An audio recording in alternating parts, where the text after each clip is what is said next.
Hello and welcome back to another reaction. In this occasion, Full Metal Alchemist Brotherhood episode 8. Yeah, last time we saw the introduction of one of my favorite characters in the series, and yes, I said that a lot because there are a lot of good characters in the series. In this case, Sheska. Man, I love that woman. She's amazing. The way she behaves, how clumsy she is, how cute she is, how eager to help she is. And of course, the bad side, of course, the low self-esteem she has, the belief that she's worthless to anybody, and the only thing she's good for is reading because she doesn't believe it's a talent. She only believes it's her own hobby, her own entertainment, but she doesn't consider that could be useful to somebody else. And yes, the amazing memory she has. Good lord, she can remember word per word in any book. That is unbelievable, and that is an amazing talent.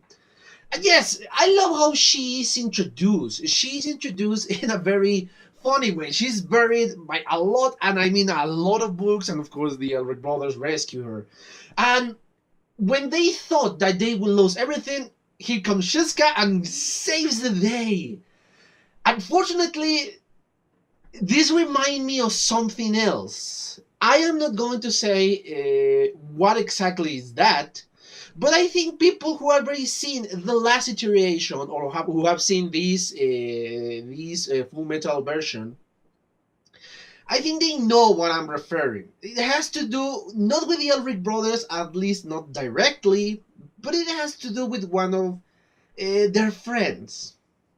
But yeah, anyway, yeah, not the episode wasn't.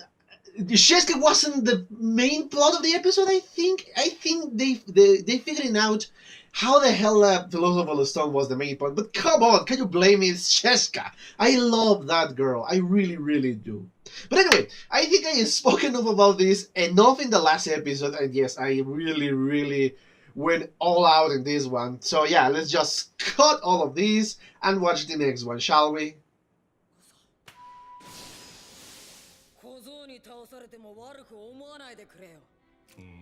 Oh, holy! Yes, he's way too fast!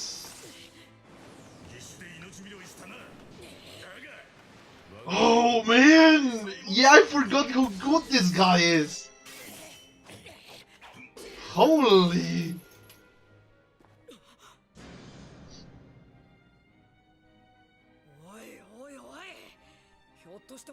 Oh yeah!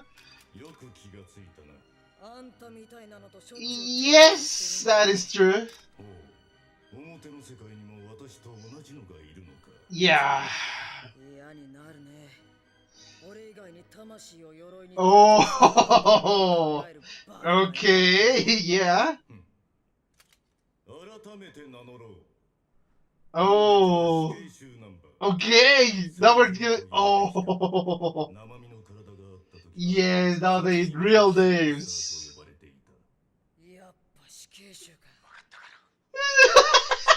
Yes, you call everybody. Well, literally, kind of. Oh, of course, yes.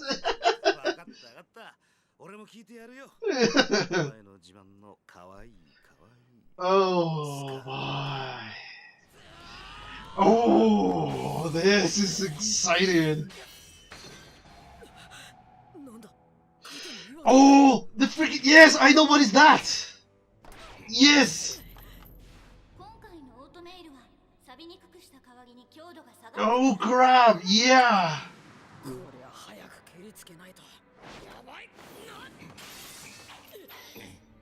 Oh boy! Yeah! But he's not doing much! Yes, exactly! He's just kind of defending himself. But not. Oh crap! I really forgot how good this guy is! Holy!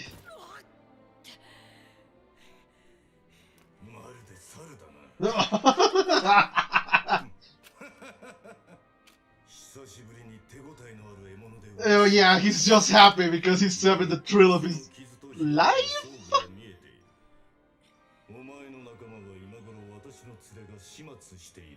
Yeah, I don't think so. Oh! Yeah, this is the result. Is he still athletic at you? He's pathetic! Yep, that too. Oh, yeah.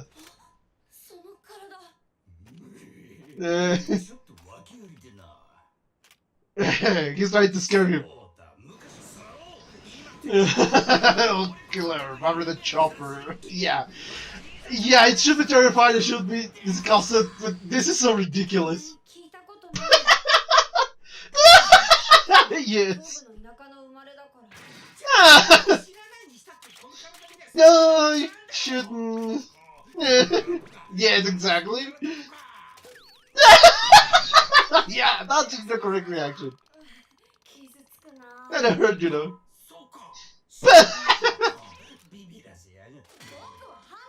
No. It was... yeah, it's difficult to explain.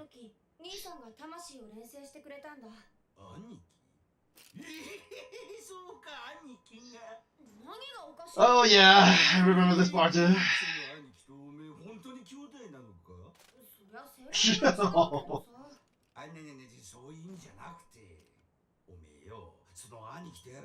Oh, yeah, that's... yeah, this is the problem with this one.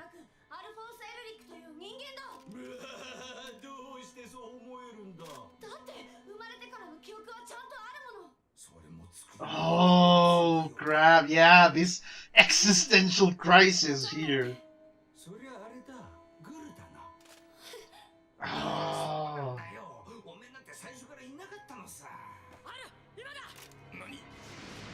Oh, that was a good one. Yes. Yes.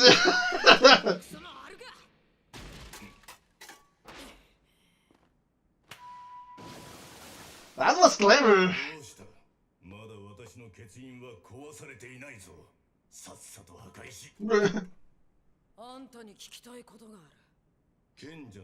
Yeah. Okay, I'm curious too.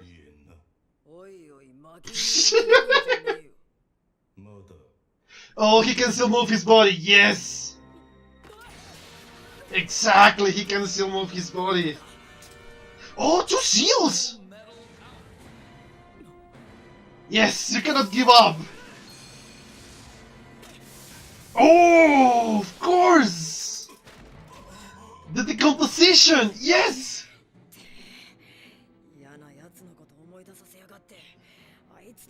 Yes, exactly!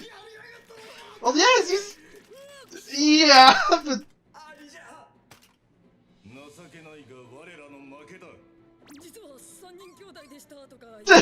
You're actually a trio!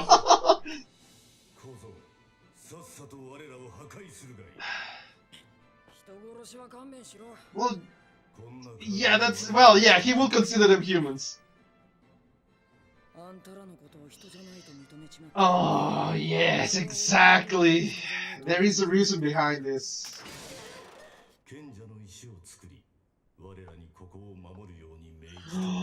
You got to be kidding me! Lost! Yes! Lost! Oh! Oh, crap!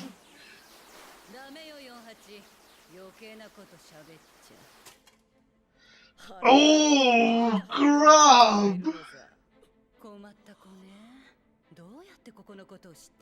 Oh, crap!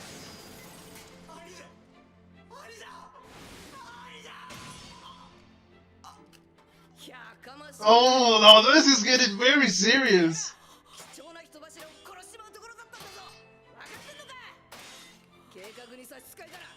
Oh!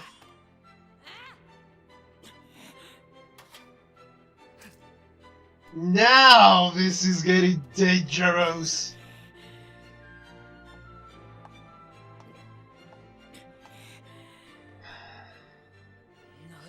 Oh.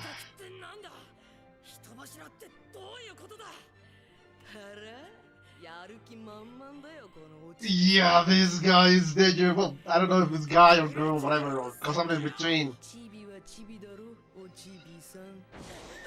Oh.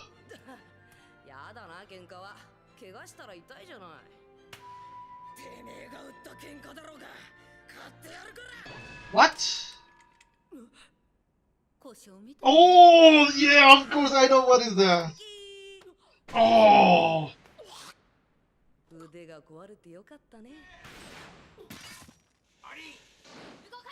Yeah, oh boy, I forgot how this is resolved. Oh, oh crap, yes! They are going to destroy the place, yeah.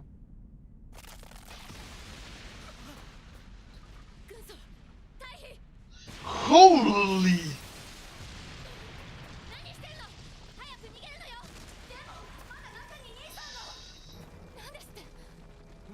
Oh! Yes!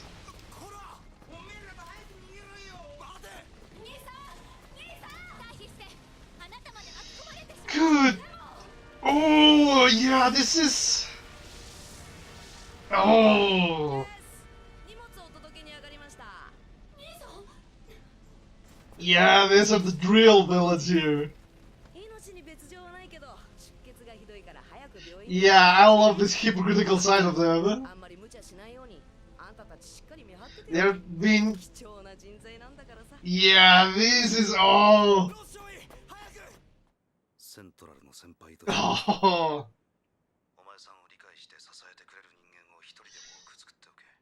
Oh.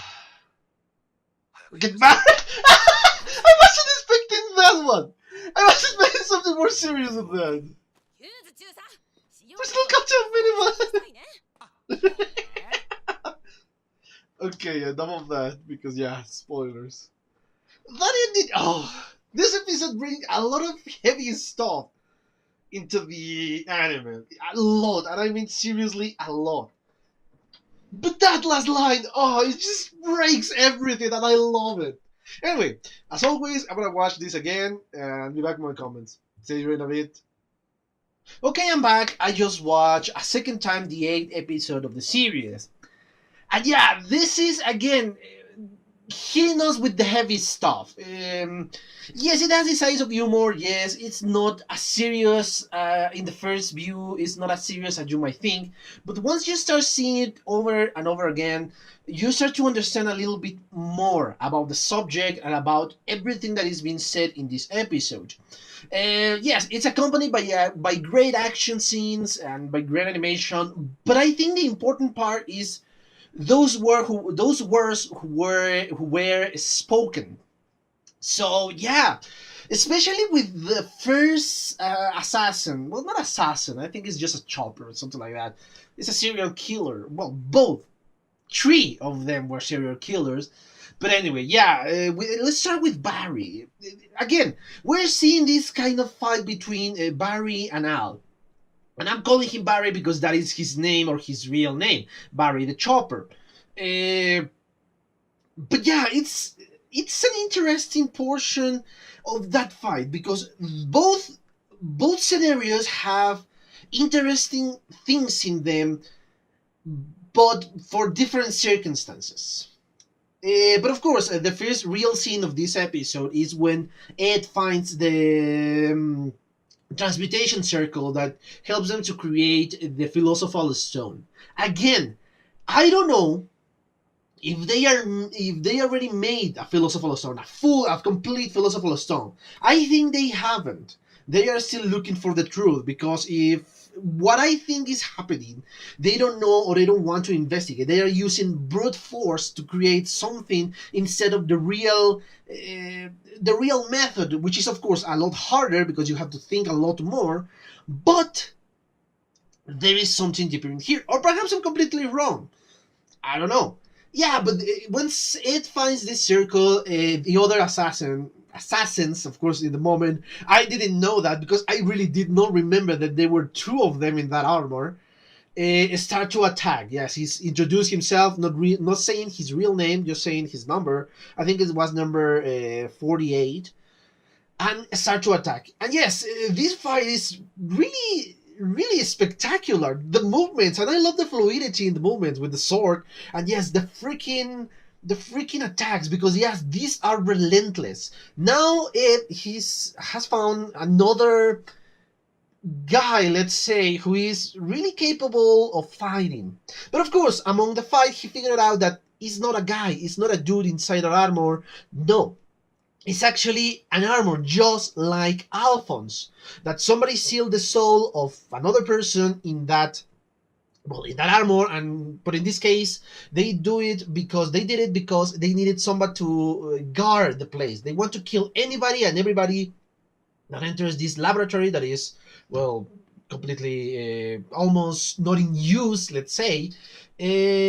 But obviously, if you just put a human will decay. A human will not be able to survive inside that ambience because, well, a human needs more than just food and water. They need socialization or something else. You go crazy being alone all those years.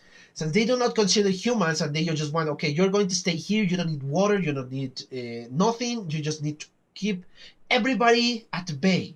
I mean, yes, there are a lot of people who enter the building. I don't think Ed and Al are the first one to enter. Perhaps not for the same circumstances. They don't want to investigate the truth. Perhaps it's just there because I highly doubt this is the first time anybody has entered this building and shouldn't be inside of it. Anyway, they have a little chat and say that yes, somebody sealed the soul of a criminal inside an armor, and yeah, it said somebody's just as stupid as me to seal the soul in an armor. So yeah, yeah, they have a kind of a calm moment in which this criminal starts to respect Ed a lot more. At first, he was just a prey, a normal prey that he's going to kill, he's going to dispose of. But after he knows that there is somebody else outside, just in the same condition as him, and of course, the person who was able to do that was in front of him, yeah, he kind of started to respect him a little more, and even tell him his real name. Well, his real name, because it's kind of a nickname they gave it when he was a killer. We are seeing now a conversation between Hughes and Mustang, because yes, at first it's a silly talk because they are speaking about the daughter of Hughes, and not just her daughter, his wife too. So yeah, it's again, I love Hughes for that. He's just so goofy, but he's capable of both sides because now he's telling him that yes, why don't you tell me about Scar and how you defeat him. Of course, Mustang confessed that it's not really true. They don't know if Scar is among the dead bodies they found in this terrible accident, let's say.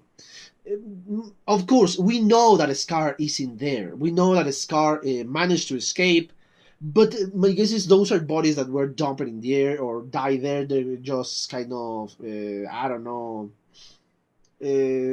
people who really was just killed and was dropped in the sewers, or they were just vagabonds or something along those lines. So yeah, that is my guess. But this is kind of a segue to say, okay, Amsterdam is still in charge because yes, they are thinking about releasing the Elric brothers of their guards. And this is the same way, of course, because, oh yes, Mayor Amsterdam is still in charge. No, he left his subordinates to take charge or take care of the Elric brothers. Cut to the two guys who were supposed to be guarding the Elric brothers lost them because they escaped into the laboratory, the fifth laboratory. Yes, and they know, or at least she knows, because the other guy is completely going, oh no, the mayor is going to kill us. And they go to investigate to the laboratory. We return to said laboratory, to the fifth laboratory, and we continue the fight between number 48 and Ed. Ed, we're seeing that he really pays attention to whatever Winry is saying, because he remember that yes, your arm should be more resistant to rust, but it's not as durable. So he really pays attention to her. He just pretends not to do so. And this is something, of course, what he believes that is causing the problems in his shoulder. That he's should be end the fight soon, or his shoulder will be completely gone, or his arm will be completely gone. And yes, he's moving very fast because the guy who he's fighting against is very skillful. Hell, even cut him very neatly in the other shoulder, in the human shoulder, let's say, but he's still not able to manage to land a good hit. And yes, of course, the killer is impressed because he hasn't fight like this in quite a while. He hasn't found prey, as he called him, in quite a while. And yes, he said, "Oh, don't worry, I'm going to dispose to your other partner soon, or my partner is going to dispose of your friend outside." But of course, this is something that was made clear now. That yes, Alphonse is a better warrior, a more skilled warrior than Ed. Ed is, I think, more intelligent, but Alphonse is more skilled in the arts of combat. Because he said that, yes, my companion is strong, but not as strong as me or weaker than me. I don't remember the exact words. And yes, Ed is just relaxing. Oh, yeah, then it's completely fine. I never beat Alphonse, so yeah, if he's weaker than Joe, he's going to be dealing with him quite easily. And yes, we're seeing the scene outside and how Alphonse is kicking Barry's ass, or the armor of Barry's. Yeah, he's dealing with him like it is nothing. And he's just so calm and collected. And yes, Barry is just desperate because he's really confronting somebody with this level of skill, which is, I guess, is not something he's used to. And they start to fight, or they continue to fight because yeah, the fight started before that. Al knocks the helmet of the armor out, and that's when the public and us and Al figured out that this is another armor with a soul attached to it. And yes, he started to tell us the story about how he became like this. He said he was a serial killer, that he was before a butcher, and he wasn't satisfied with cutting meat, so he went to cut human flesh. And yeah, it is a very grim story, a very dark story, but the way they are telling you said story is cartoony, for a lack of a better word. Of course, the visuals are cartoony. The way he speaks about it is just so willy-nilly. He's not concerned, not even with his death. Nothing like that. He's very calm and relaxed in this case. And yeah, it's creepy in its own way, but not as creepy to make you forget the rest of the story. It's not as previous episode that really cut everything out and you just concentrate in this awful story that happened. And of course he's telling them, it's kind of trying to scare him or trying to impress him. I'm still not sure which is really trying to do. And saying, "Oh yes, I am Barry the Chopper, one who should be dead but is alive in this armor." And yeah, again, it's very cartoony because everything he was treating like a joke. Oh, sorry, I don't know you. I don't know who you are. And yeah, the visual that just frozen like in stone is breaking. And yeah, even if you don't know me, you should be impressed with, oh, what is wrong with your head? What is wrong with your body? Oh, all that. And I love how simply just, I'll just take his helmet out and show that, yeah, he doesn't have a body too. And the one who is scared and impressed, in this case, is Barry. The same just because, and I love it. I was hoping they will keep this joke, because yes, they did the same in the last Full Metal, and yes, I love that they preserve that joke because I love it. I know it's silly, I know it's stupid, but I love that joke. Yeah, we continue, and this is when the episodes turns dark and turns deeper. Because yes, oh, you were another inmate, another death sentence inmate. But of course, Al denies it. Oh no, it's not true. There was an accident, and my brother attached my soul into this armor. And this is when Barry starts to plant the seeds of doubt in Alphonse. He's questioning that Alphonse really existed before, and he's not just a doll created by his brother to pretend that he had a brother, and all the memories that he had are fake memories that never existed because they were created, and even accusing Granny and of course Winry that they are in this too. Yeah, they were about to be interrupted by because of the guard outside of the freaking building. Of course, who wouldn't hear all the noises they are making, especially outside? And yeah, the philosophy of this guy: I exist because I want to kill. I exist to kill, and that is enough for me to know that I exist and I existed. He's trying to twist the mind of Ed by planting the seed of doubt in him. So yeah, again, this is a very dark matter, a very deep matter. But of course, we don't have time to linger in that because the fight continues. And now, Ed is using a very nasty trick to win the fight, which is of course obvious because he knows that he's not as skillful as his rival. He's using his brain to change the course of the fight. He deceiving that, oh, you're here, and just cut his head, and of course defeating him because yeah, my guess is something weird is happening since the seal is in the head, and if it's not connected to the body will not be able to be moving. But of course, this is a trick too, because actually, and that's why I said there are three people in here, is because they are actually two brothers. The one in the head and the one in the body. And the one in the body is the one who's managing the sword. So my guess is a case of a very twisted Alphonse and Edward in this case. A very twisted when you think about it. The skillful one is in the armor and he's doing the combat. And the smart one is in the head and he's doing all the thinking. Again, it's a very twisted way of seeing the Elric brothers, let's say. Yeah, the combat is continue. And in this case, Ed is really losing. He's way too fast. He's way, way, way too fast. And he's about to die, or believes that he's about to die. Luckily, or unfortunately, depending on your point of view, he remembers Scar and how he felt in the moment he was about to die. Because yes, Scar was about to kill him in that moment. And he remembers, my guess is just a train of thought that, yeah, he just decomposed the stuff. He just go to step 2 and doesn't create anything else with the alchemy. And this is a fast way of dealing with enemies. And that's exactly what he did. He just went to this phase 2 of destroying the stuff, but not reconstructing the stuff, and destroys the armor without damaging the shields. Because again, he believes they are human still, for an obvious reason. Because if he doesn't consider them human, he will not consider his own brother human. That makes sense in this case. He's going to be more merciful towards them because for him they are still human.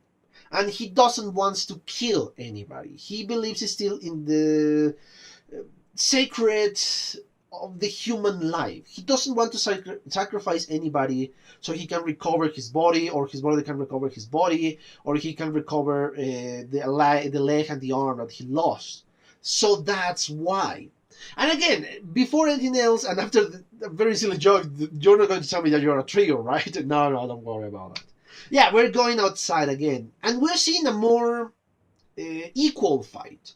Because, yeah, again, the words of Barry really hit deep into the soul, let's say, of Alphonse. He's starting to believe that he's really, or perhaps not believing, but at least doubting his own existence. And of course, this is distracting him from the fight. Because before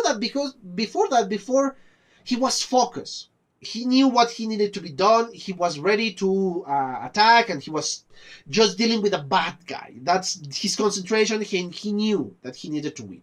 Now that he's thinking in something else, something dangerous for him, let's say, because yes, he's questioning his own existence. The fight is more equal because now Barry can attack because Alphonse is distracted. And yeah, I don't know if that was the effect that Barry wants to go for. I don't know if the guy was smart enough to manage that. Because yeah, nothing that has been told or said in this one or the previous series has been told me that yeah, this guy is extremely smart and he's really doing that on purpose so he can win the fight. He'll So yeah, I'm not entirely sure of that. Why is that? Why I'm doubting that? Because yes, why don't you erase the blood circle to see if you were really alive? If you continue to move without that thing, then yes, you are just a doll. But if you die, then yes, you were alive. Which is pretty stupid, and of course, Alphonse is not going to do something that is stupid, but he continues the fight. The fight continues. And yes, again, we're returning to Ed and the other guy. And yes, he's showing them humanity that they've never shown before. They will start to kill before they come to age. So I guess they were start to kill when they were teenagers, very young teenagers. And yeah, this is the first time they were shown any humanity, let's say. And this is when things get a lot more interesting. Just before the armor was about to say the name of the guy who is controlling everything behind the curtains, when he was about to tell everything or all the information that was needed for him, Lost arrived and she wasn't alone. She was accompanied by Envy. And yes, they destroyed both of the brothers in a very cruel way because, again, they are not human. They consider human an inferior being to them. And yes, they start to attack, but they don't want or they won't kill it because he is important to them. He is a sacrifice for them. So they won't kill him. He starts to see who are you? What are you doing here? And yeah, he's very angry. He wants to know everything and he's desperate in this moment because yes, it's obvious they are not going to tell him everything. He wants to fight again even though he's really beaten up. Even though he is not in the best condition, but of course he has a fighting spirit. But unfortunately, that's when the arm gave in, and that's when he kind of dislocated from his shoulder. And he cannot do anything at all after that. Of course, Envy beats him with a freaking knee in the stomach, and of course they leave him unconscious.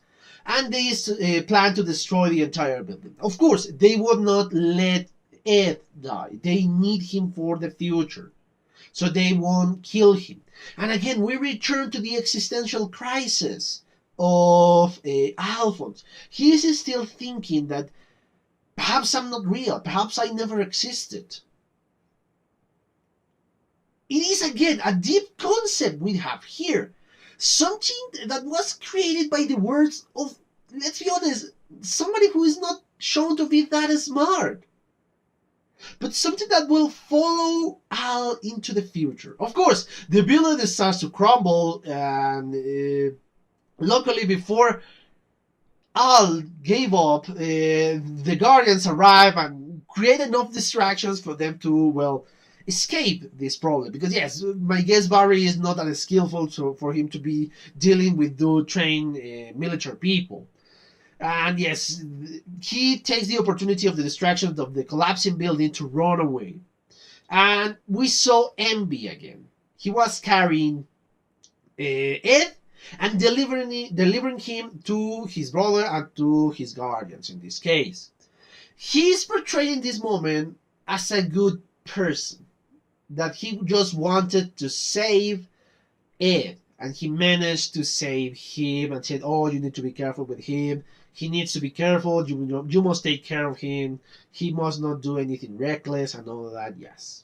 In this moment, in the eyes of them, because he never do anything wrong, he's a good person. Of course, they don't know the meaning behind his words, which is a lot more sinister when you think about it. Especially how easily he can change his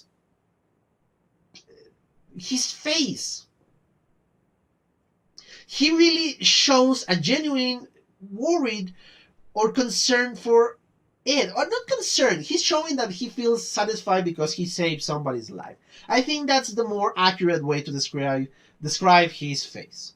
They escape, and of course the inmates are, well, kind of worried because, oh, you're going to let us die. Because, yes, the building next to them is just destroyed. And we saw another alchemist that is inside of the jail.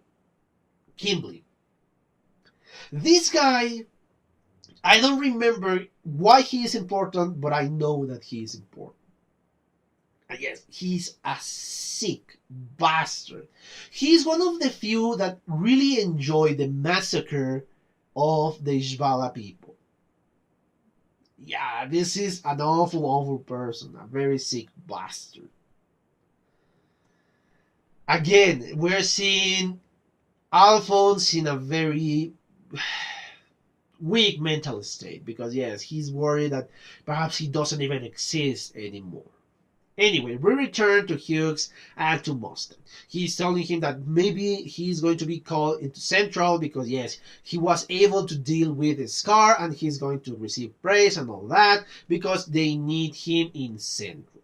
And yes, he is, of course, warning him that if you ascend too fast in the military, being so young, you're going to gain a lot of enemies. So you need to gather a lot of people that you trust and, yeah, to understand you.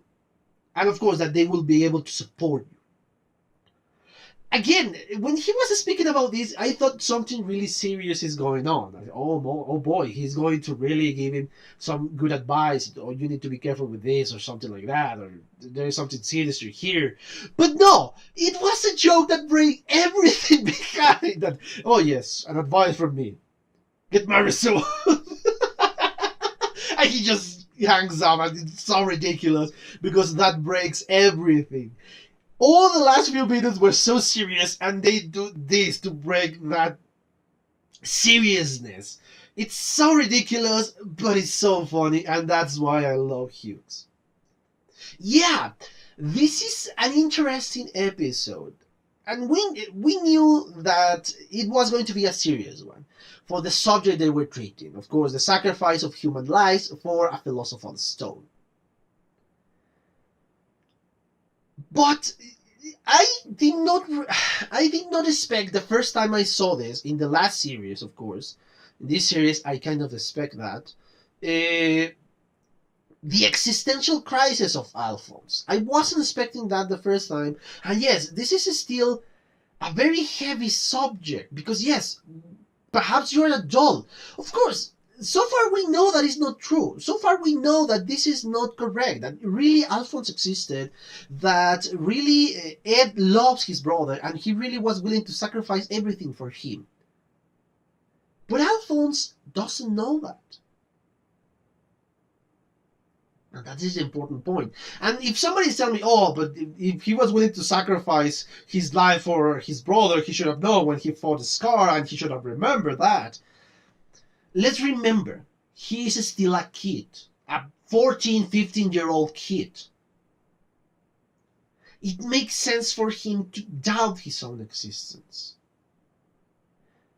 Because he won't remember something as that.